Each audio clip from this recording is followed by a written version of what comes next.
Alléluia.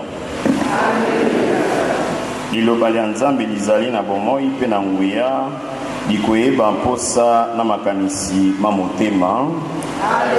Mokonzi aza na bino. Samuela mulukola Santuluka akomi.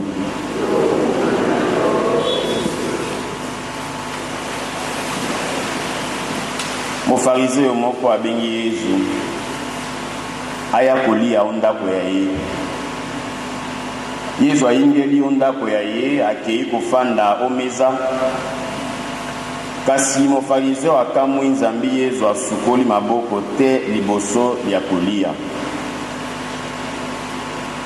Mokonzi alobi na ye, bino bafariseo, bino penza mobimba wana bokosukola kopo na sani epai ya libanda, kasi epai ya kati ya bino moko botondi na makambo mamoyibi pe mamobulu.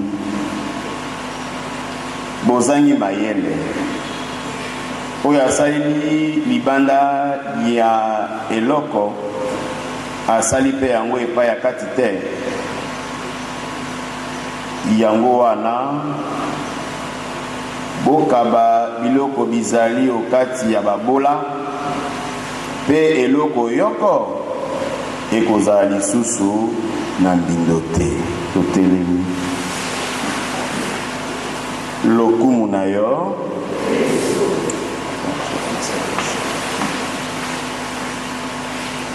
Heureux le cœur pur, ils verront Dieu.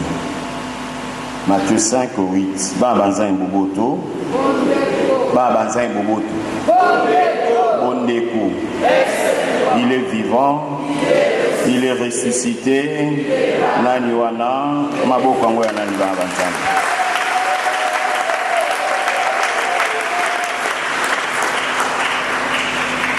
Et c'est mon abato ba motema peto. Bakomono nzambe. Le Seigneur veut une religion de cœur, et non pas une religion extérieure. Et voilà, il va fustiger cette hypocrisie de pharisiens. Invité et pas un pharisien, on a il ne vient pas pour le dénigrer ni pour le juger, mais Jésus vient pour orienter, pour purifier et pour donner la vie. Jésus n'est pas complaisant. Il reste vrai en lui-même parce qu'il est la vérité par excellence. Ce n'est pas parce qu'il a été invité à table qu'il doit être complaisant. Ils ont rappelé la biseau.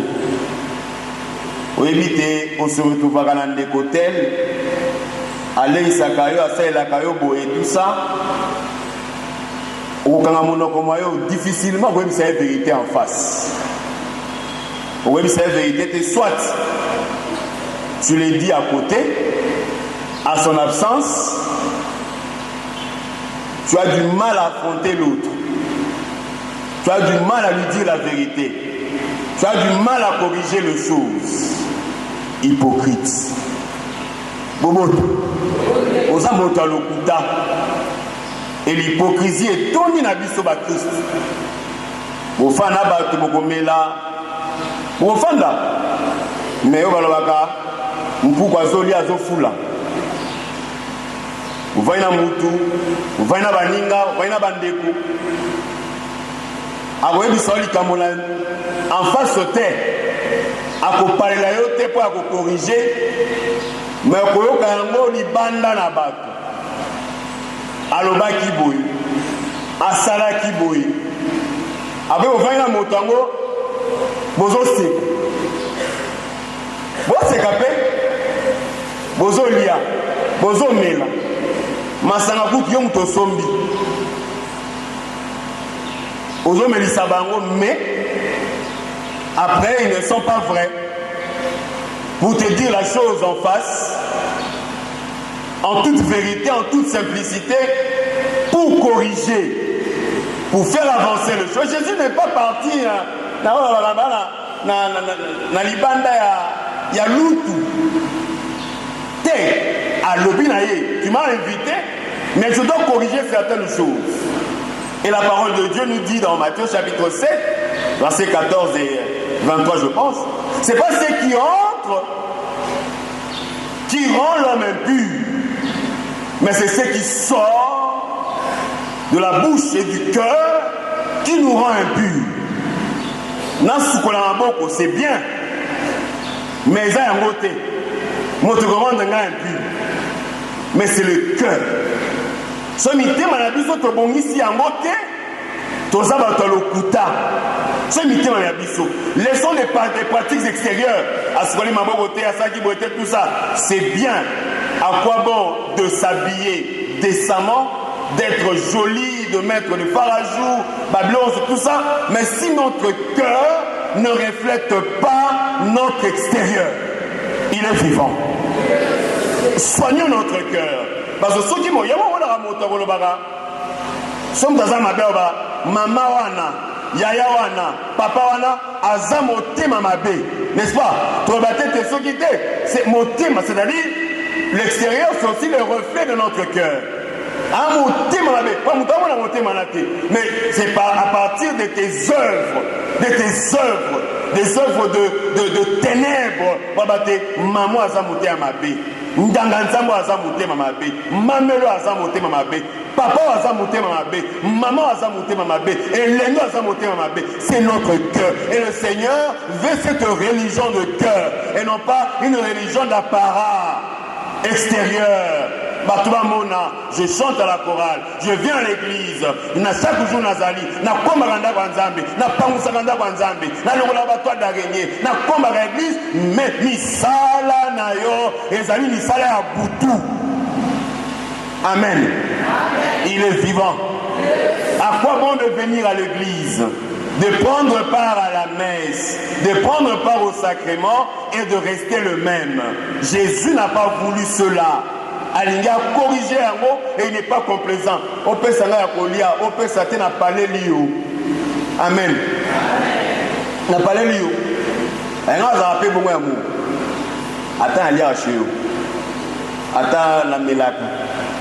Attends que ça va là. Le social m'a dit ça va bien. Le mal reste mal.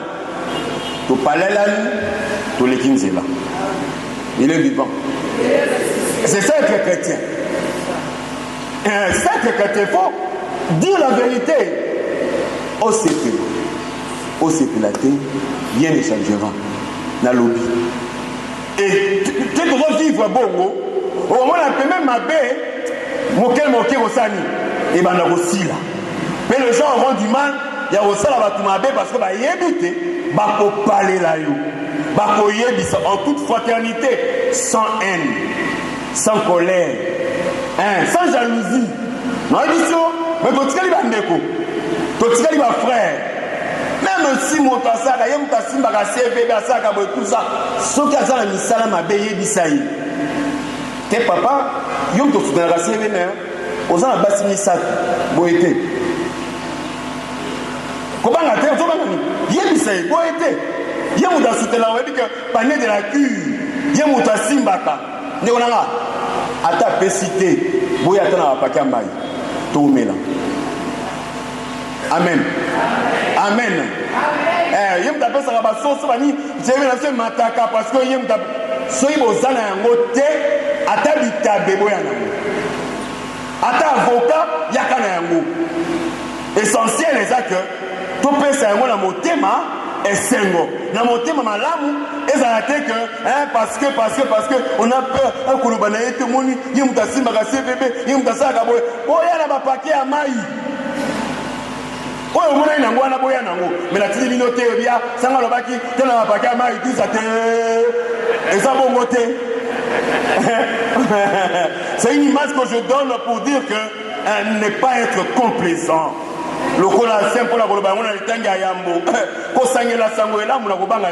C'est mon travail, il faut le dire.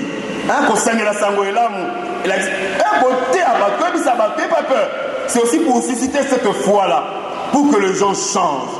Et Jésus est entré dans la maison de ces pharisiens pour changer. Je veux que c'est Jésus que nous allons recevoir dans Zéla Eucharistie et tout, qu'il change aussi nos vies, qu'il change notre manière de vivre, qu'il change notre communauté et qu'il nous donne la grâce de vivre en toute vérité, qu'il bénisse cette parole.